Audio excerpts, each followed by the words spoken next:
بسم اللہ الرحمن الرحیم۔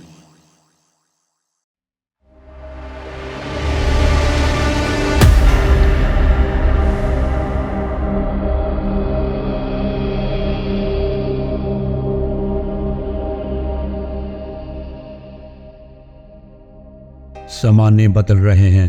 بدلتے زمانے میں انسان نے کئی طرح کے تجربات کر کے اپنی اور باقی مخلوقات کی زندگی کے رموز جاننے کی کوشش کی۔ سائنس آج بہت ترقی کر گئی ہے۔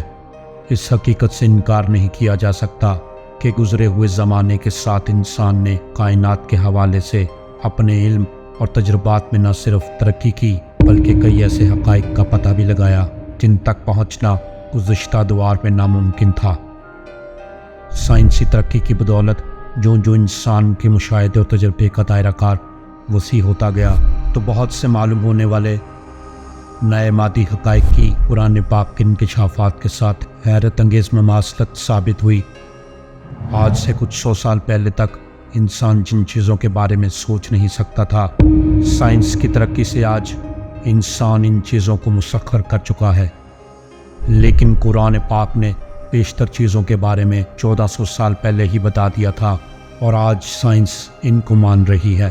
اسی طرح سورہ عنکبوت میں ارشاد باری تعالیٰ ہے، جن لوگوں نے اللہ کو چھوڑ کر دوسرے سرپرست بنا لیے ہیں، ان کی مثال مکڑی جیسی ہے جو اپنا گھر بناتی ہے اور سب گھروں میں کمزور گھر مکڑی کا ہی ہے، کاش یہ لوگ علم رکھتے۔ اس صورت میں اللہ تعالیٰ نے مکڑی کی مثال دیتے ہوئے کہا کہ کاش یہ لوگ علم رکھتے۔ سوال یہ ہے کہ یہاں مکڑیوں سے متعلق کس علم کی بات ہوئی ہے جو ہم نہیں جانتے؟ آج ہم آپ کو کچھ ایسے ہی حقائق بتائیں گے۔ حال ہی میں مکڑیوں پر ایک تحقیق کی گئی ہے جس کے مطابق مادہ مکڑی بچے دینے کے بعد اپنے بچوں کے باپ کو قتل کر کے گھر سے باہر پھینک دیتی ہے۔ پھر جب اولاد بڑی ہو جاتی ہے تو وہ یہ عمل اپنی ماں کے ساتھ کرتی ہے اور اسے مار کر گھر سے باہر پھینک دیتی ہے۔ غور کیا جائے تو قرآن کریم کی سورہ عنکبوت، جس میں ارشاد باری تعالیٰ ہے کہ سب سے کمزور گھر عنکبوت کا ہے۔ عنکبوت کو اردو میں مکڑی کہا جاتا ہے، اور کہا گیا کہ اگر یہ انسان علم رکھتے، انسان مکڑی کے گھر کی ظاہری کمزوری تو جانتے ہی تھے کیونکہ وہ جالے کا بنا ہوتا ہے، مگر اس کے گھر کی مغوی کمزوری یعنی خانہ جنگی سے لا علم تھے۔ لیکن اب مکڑیوں پر ہونے والی جدید تحقیق نے اس کمزوری سے بھی واقف کروا دیا ہے۔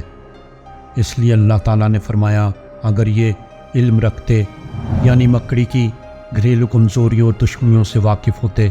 حیرت انگیز طور پر اس صورت میں شروع سے آخر تک گفتگو فتنوں کے بارے میں ہے۔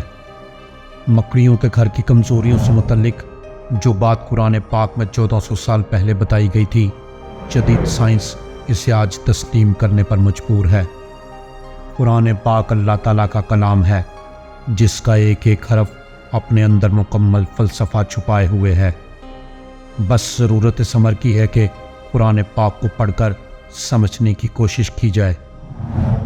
نبی کریم صلی اللہ علیہ وآلہ وسلم نے ہجرت مدینہ سے 3 دن قبل غار ثور میں قیام فرمایا تھا۔ جب کفار مکہ آپ صلی اللہ علیہ وآلہ وسلم کو تلاش کرتے غار تک پہنچے تو اللہ کے حکم سے مکڑیوں نے ان کے دھانے پر جالا بن دیا۔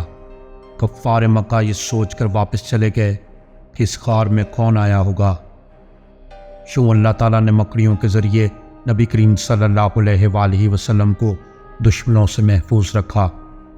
مکڑیوں کا ذکر آتے ہی کچھ لوگوں کے دلوں میں خوف اور ناپسندگی کے اثرات چھا جاتے ہیں، اور بعض تو اس قدر خوفزدہ ہوتے ہیں کہ وہ ایک خاص قسم کے ڈر آرنوفوبیا میں مبتلا ہو جاتے ہیں۔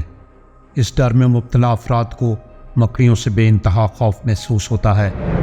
ان میں خواتین کی تعداد مردوں کے مقابلے میں کافی زیادہ ہے۔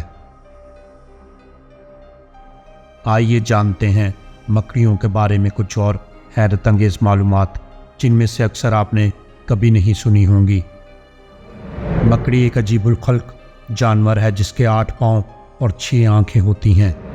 6 آنکھیں ہونے کے باوجود زیادہ تر مکڑیوں کی بینائی کمزور ہوتی ہے جس سے وہ اچھی طرح سے نہیں دیکھ سکتی، اور اپنے شکار کو حرکت سے ہی محسوس کر سکتی ہیں۔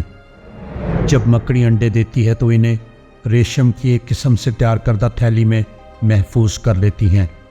یہ بہت ہی کناعت پسند جانور ہے، مگر خدا کی شان کے سب سے زیادہ ہرسی جانور یعنی مکھی اور مچھر اس کی غذا ہیں۔ مکڑی کئی دن تک بھوکی پیاسی بیٹھی رہتی ہے مگر اپنے جالے سے نکل کر غذا تلاش نہیں کرتی۔ جب جالے کے اندر کوئی مکھی یا مچھر پھنس جاتا ہے تو اس کو کھا لیتی ہے، ورنہ صبر و کناعت کر کے پڑی رہتی ہے۔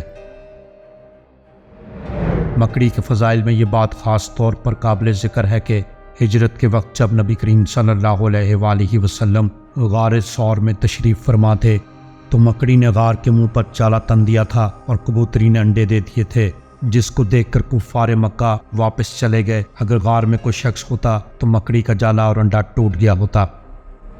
ایک تحقیق کے مطابق 50% خواتین اور 10% مرد مکڑی سے خوف میں مبتلا ہوتے ہیں، جبکہ یہ حقیقت ہے کہ مکڑیوں کی زیادہ تر اقسام انسانوں کے لیے غیر مضر اور غیر زہریلی ہوتی ہیں، بلکہ انسان کو مکڑیوں کی وجہ سے اکثر و بیشتر فائدہ ہی ہوتا ہے۔